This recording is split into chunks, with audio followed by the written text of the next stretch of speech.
Lembaga Perkreditan Desa atau LPD sebagai salah satu wadah kekayaan desa menjalankan fungsinya dalam bentuk usaha-usaha ke arah peningkatan taraf hidup kerama desa dan dalam kegiatannya banyak menunjang pembangunan desa.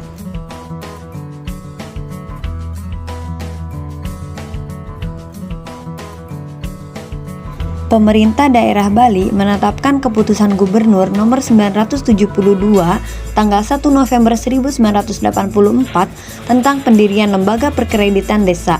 Untuk operasional pertama kalinya Lembaga Perkreditan Desa dilaksanakan tahun 1985 dengan keputusan Gubernur nomor 1A tahun 1985 tanggal 2 Januari 1985 berdasarkan anggaran 1984 atau 1986.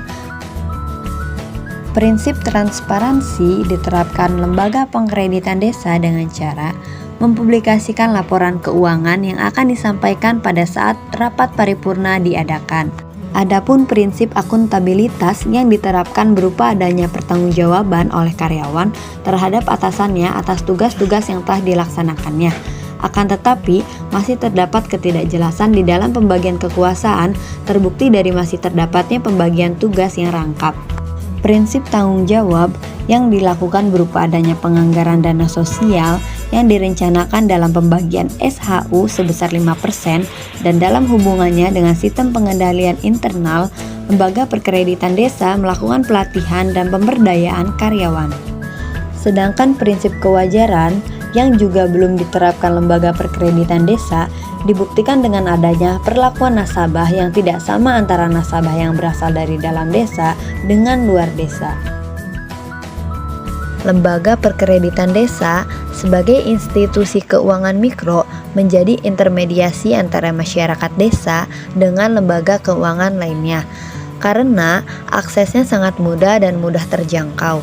Terlebih adanya kedekatan emosional yang menjadi Lembaga Perkreditan Desa menjadi pilihan utama masyarakat Bali dalam mengelola keuangannya.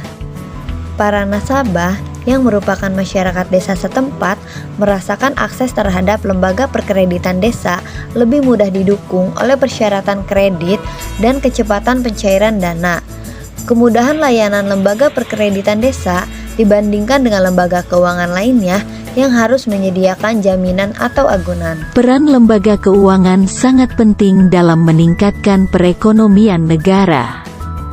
Dalam menumbuhkan sektor ekonomi, lembaga keuangan memberikan pengaruh penting di dalamnya. Lembaga keuangan, financial institution, adalah lembaga yang menyediakan jasa keuangan bagi nasabahnya, di mana pada umumnya lembaga ini diatur oleh regulasi keuangan dari pemerintah. Bentuk umum dari lembaga keuangan ini adalah perbankan, building society, credit union, pialang saham, aset manajemen, modal ventura, koperasi, asuransi, dana pensiun dan bisnis serupa lainnya. Saat ini lembaga keuangan atau lembaga perbankan yang ada di masyarakat diantaranya bank sentral, bank umum, lembaga pembiayaan pembangunan, lembaga perantara penerbit dan penjualan surat-surat berharga, perusahaan asuransi, PT Penggadaian, koperasi kredit dan lembaga keuangan lainnya.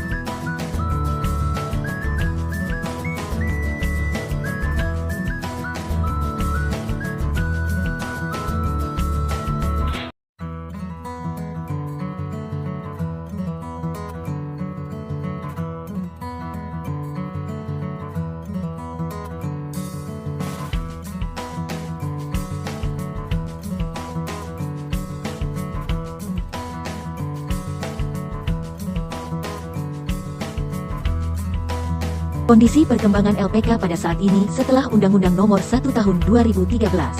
Struktur masyarakat Indonesia yang amat heterogen membutuhkan lembaga keuangan yang sesuai dengan karakteristik masing-masing kelompok. Karakter orang Indonesia yang bersifat komunal sangat sesuai dengan jenis lembaga keuangan yang bersifat community banking. Lembaga keuangan mikro yang kuat tentunya akan berdampak positif pada pengembangan usaha mikro kecil dan menengah di seluruh pelosok.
Selanjutnya adalah Teras BRI. Latar belakang dari Teras BRI adalah bank yang berbasis UMKM harus concern terhadap keberadaan pasar tradisional tersebut sebagai salah satu target market yang profesional. Teras nama lain dari PPD atau Pos Pelayanan Desa yang hanya sebagian kecil berada di pusat-pusat pasar sehingga market yang ada dan sangat potensial belum sepenuhnya tergali. Sehingga keberadaan PPD BRI saat ini yang merupakan operasional BRI unit induk. Beranjak dari permasalahan tersebut, maka untuk meningkatkan peran BRI sebagai bank yang berbasis UMKM serta untuk mengenali potensi di pasar-pasar tradisional, maka BRI akan mendirikan unit kerja baru yang disebut Teras BRI. Penggunaan brand Teras BRI untuk unit kerja baru ini dilatar belakangi adanya Teras BRI sebagai kolom advertorial edukasi perbankan di majalah nasional Tempo dan Gatra sejak tahun 2007 hingga saat ini, dan merupakan media untuk memberikan informasi mengenai produk-produk maupun program pemasaran yang sedang berlangsung di Bank BRI. Sejarah Teras BRI. Pada awalnya Bank Rakyat Indonesia atau BRI didirikan di Purwokerto, Jawa Tengah oleh Raden Arya Wirjaatmaja dengan nama Hul en Spaarbank der Inlandse Bestuursamtenaren atau Bank Bantuan dan Simpanan milik kaum priayi yang berkebangsaan Indonesia atau pribumi. Berdiri tanggal 16 Desember tahun 1895, dijadikan sebagai kelahiran BRI. Sejak tanggal 1 Agustus tahun 1992 berdasarkan Undang-Undang Perbankan Nomor 7 Tahun 1992 dan Peraturan Pemerintah RI Nomor 21 Tahun 1992, status BRI berubah menjadi PT Bank Rakyat Indonesia Persero, yang kepemilikannya masih 100% di tangan pemerintah. PT BRI Persero, yang didirikan sejak tahun 1895, didasarkan pelayanan pada masyarakat kecil sampai sekarang tetap konsisten, yaitu dengan fokus pemberian fasilitas kredit kepada golongan pengusaha kecil. Pada tanggal 14 Maret tahun 2017 BRI membuka unit kerja luar negeri di Timor Leste. Pada tanggal 24 Februari tahun 2017 BRI resmi meluncurkan Teras BRI Kapal Bahtera Seva 2 dan Teras BRI Seva 3 untuk menjangkau masyarakat pesisir di Kepulauan Labuan Bajo dan Halmahera. Selanjutnya tata kelola Teras BRI. Yang pertama, proses penerapan tata kelola menghasilkan outcome yang sesuai dengan harapan pemangku kepentingan bank, yang termasuk dalam struktur tata kelola adalah direksi, dewan komisaris, komite-komite, dan satuan kerja perseroan. Sedangkan infrastruktur tata kelola antara lain meliputi kebijakan dan prosedur, sistem informasi serta tugas pokok dan fungsi masing-masing struktur organisasi.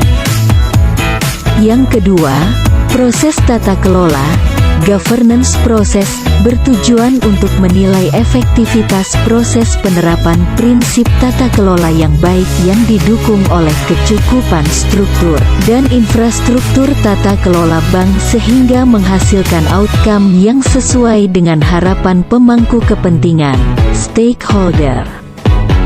Yang terakhir, tata kelola, governance outcome, adalah manifestasi penerapan dan penegakan tata kelola yang berdampak positif terhadap penciptaan nilai, value creation, dan keberlangsungan perusahaan. Informasi umum Lembaga Keuangan Mikro Navigasi. Bank Mandiri didirikan pada tanggal 2 Oktober tahun 1998 sebagai bagian dari program restrukturisasi perbankan yang dilaksanakan oleh pemerintah Indonesia. Pada bulan Juli tahun 1999, 4 bank pemerintah, yaitu Bank Bumi Daya, Bank Dagang Negara, Bank Ekspor-Impor Indonesia dan Bank Pembangunan Indonesia dilebur menjadi Bank Mandiri dalam upaya mendorong pemberdayaan masyarakat, khususnya masyarakat berpenghasilan menengah ke bawah dan usaha mikro, kecil, dan menengah (UMKM). Diperlukan dukungan yang komprehensif dari lembaga keuangan. Selama ini UMKM terkendala akses pendanaan ke lembaga keuangan formal. Dasar Hukum Undang-Undang Nomor 1 Tahun 2013 tentang Lembaga Keuangan Mikro, Undang-Undang LKM. Peraturan Pemerintah Nomor 89 Tahun 2014 tentang suku bunga pinjaman atau imbal hasil pembiayaan dan luas cakupan wilayah usaha lembaga keuangan mikro. Surat Edaran Otoritas Jasa Keuangan (SEOJK) Nomor 29 SEOJK 05/2015 tentang laporan keuangan lembaga keuangan mikro. Definisi LKM. Lembaga keuangan mikro, LKM, adalah lembaga keuangan yang khusus didirikan untuk memberikan jasa pengembangan usaha dan pemberdayaan masyarakat, baik melalui pinjaman atau pembiayaan dalam usaha skala mikro kepada anggota dan masyarakat, pengelolaan simpanan, maupun pemberian jasa konsultasi pengembangan usaha yang tidak semata-mata mencari keuntungan. Bentuk badan hukum LKM: koperasi, atau perseroan terbatas. Sahamnya paling sedikit 60% dimiliki oleh pemerintah daerah kabupaten, kota atau badan usaha milik desa kelurahan. Sisa kepemilikan saham PT dapat dimiliki oleh WNI atau koperasi dengan kepemilikan WNI paling banyak sebesar 20%. Tujuan LKM: meningkatkan akses pendanaan skala mikro bagi masyarakat, membantu peningkatan pemberdayaan ekonomi dan produktivitas masyarakat, dan membantu peningkatan pendapatan dan kesejahteraan masyarakat, terutama masyarakat miskin atau berpenghasilan rendah. Kegiatan usaha LKM. Kegiatan usaha LKM meliputi jasa pengembangan usaha dan pemberdayaan masyarakat, baik melalui pinjaman atau pembiayaan dalam usaha skala mikro kepada anggota dan masyarakat, pengelolaan simpanan, kegiatan usaha yang dapat dilakukan secara konvensional atau berdasarkan prinsip syariah. LKM dapat melakukan kegiatan berbasis fee sepanjang tidak bertentangan dengan ketentuan perundang-undangan di sektor jasa keuangan. Baitul Mal wa Tamwil. Latar belakang BMT. BMT di Indonesia berawal dari berdirinya Bank Muamalat Indonesia atau BMI pada tahun 1992, yang mana pada prakteknya BMI dalam kegiatan operasionalnya berlandaskan nilai-nilai syariah. Setelah berdirinya BMI timbul peluang untuk mendirikan bank-bank yang berprinsip syariah, namun operasionalisasi BMI kurang menjangkau usaha masyarakat kecil dan menengah. Maka muncul usaha mendirikan bank dan lembaga keuangan mikro seperti Bank Pembiayaan Rakyat Syariah atau BPRS dan BMT untuk tujuan untuk mengatasi hambatan operasionalisasi di daerah. Kondisi tersebut menjadi latar belakang munculnya BMT agar dapat menjangkau masyarakat daerah hingga ke pelosok pedesaan. Sejarah perkembangan BMT. Pada masa Rasulullah Shallallahu Alaihi Wasallam, keberadaan Baitul Mal sudah ada, yaitu ketika kaum muslimin mendapatkan wanimah atau harta rampasan perang pada Perang Badar. BMT ada di Indonesia mulai tahun 1984 yang dikembangkan oleh mahasiswa ITB di Masjid Salman yang mencoba menggulirkan lembaga pembiayaan berdasarkan syariah bagi usaha kecil. Kemudian pengembangan BMT sendiri lebih diberdayakan oleh IKMI sebagai sebuah gerakan yang secara operasional ditindaklanjuti oleh Pinbuk, yang merupakan badan pekerja yang dibentuk oleh Yinbuk. Yinbuk sendiri dibentuk oleh Ketua Umum MUI, Ketua Umum IKMI, dan Direktur Utama BMI. Searah dengan perubahan zaman, perubahan tata ekonomi, dan perdagangan, konsep Baitul Mal yang sederhana itu pun berubah. Tidak sebatas menerima dan menyalurkan harta, tetapi juga mengelolanya secara lebih produktif untuk memberdayakan perekonomian masyarakat. Penerimaannya juga tidak terbatas pada zakat, infak, dan sodakoh, juga tidak mungkin lagi dari berbagai bentuk harta yang diperoleh dari peperangan. Belakangan ini BMT mulai populer diperbincangkan oleh insan perekonomian, terutama dalam perekonomian Islam. Sejak krisis ekonomi yang terjadi di Indonesia tahun 1997, BMT telah mulai tumbuh menjadi alternatif pemulihan kondisi perekonomian di Indonesia. Di berbagai lini kegiatan ekonomi umat, yakni dalam kegiatan sosial keuangan atau simpan pinjam dan usaha pada sektor real. Tata kelola BMT. Pengelolaan BMT berdasarkan produk yang ada di BMT terbagi menjadi dua, yaitu pengelolaan produk tabungan dan pengelolaan produk pembiayaan. Pengelolaan produk tabungan yang ada di BMT jika ditinjau dari segi hukum Islam sudah sesuai dengan hukum Islam karena dalam pengelolaannya menggunakan sistem bagi hasil. Dalam operasionalnya BMT dapat menjalankan usaha penggalangan dana dan penyaluran pembiayaan kepada anggota atau para nasabah. Mendapat pengawasan Dewan Syariah agar sesuai dengan prinsip-prinsip syariah. Adapun produk yang ditawarkan kepada anggota atau nasabah yaitu 1. Produk tabungan yang ditawarkan oleh BMT kepada anggota atau nasabah berupa wakaf tunai dan tabungan sukarela. Adapun jenis tabungan sukarela tersebut diantaranya Tamara, Tadika, Tajaka, Tahajud, dan tabungan kurban. 2. Produk pembiayaan BMT yang ditawarkan kepada anggota atau nasabah yaitu MBA, MSA, Al-Qardul Hasan, MDA, Gadai Syariah, dan Sewa. Kondisi perkembangan BMT pada saat ini setelah Undang-Undang Nomor 1 Tahun 2013. Sejak lahirnya Undang-Undang Nomor 1 Tahun 2013 tentang LKM, maka Otoritas Lembaga Keuangan BMT Syariah beralih dari Kementerian Koperasi dan UMKM ke Lembaga OJK. Berdasarkan Undang-Undang Nomor 1 Tahun 2013 bahwa LKM termasuk BMT harus berbadan hukum koperasi atau PT, sedangkan izin pendirian BMT harus melalui OJK. Sehingga pada tahun 2017 seluruh BMT sudah harus berbadan hukum. Sampai saat ini BMT yang telah terdaftar dan berbadan hukum di OJK. Perubahan sistem pengawasan BMT dan LKM merupakan lompatan yuridis formal yang revolusioner melihat keberadaan BMT dan LKM walaupun dari sisi sejarah LKM sudah ada sejak abad ke-18. Dan BMT sudah ada sejak tahun 1992, kebijakan moneter, dan perubahan undang-undang perbankan yang terjadi tahun 1967, 1962, dan 1998 tidak menyentuh LKM. Dalam diskusi ketika rancangan Undang-Undang Nomor 1 Tahun 2013 diajukan terungkap dari rangkaian diskusi di DPR, LKM pada kenyataannya berkembang dan sangat dibutuhkan oleh masyarakat. Terutama industri perumahan dan industri menengah masyarakat, kelompok berpenghasilan rendah, dan masyarakat yang selama ini tidak terjangkau oleh pelayanan perbankan. Sejak lahirnya Undang-Undang Nomor 1 Tahun 2013 Badan Hukum BMT semakin jelas yaitu PT atau koperasi badan hukum ini akan memberikan kepercayaan masyarakat sekaligus adanya perlindungan nasabah BMT. Dengan lahirnya Undang-Undang Nomor 1 Tahun 2013, BMT dapat melakukan program atau operasional lembaga keuangan bersinergi dengan lembaga keuangan yang ada di Indonesia. Di antaranya menjadi agen produk perbankan baik konvensional maupun syariah, asuransi, dan pembiayaan sekuritas. Terima kasih sudah menonton video yang kami persembahkan. Mohon maaf apabila banyak kesalahan dan kekurangan. Wassalamualaikum warahmatullahi wabarakatuh.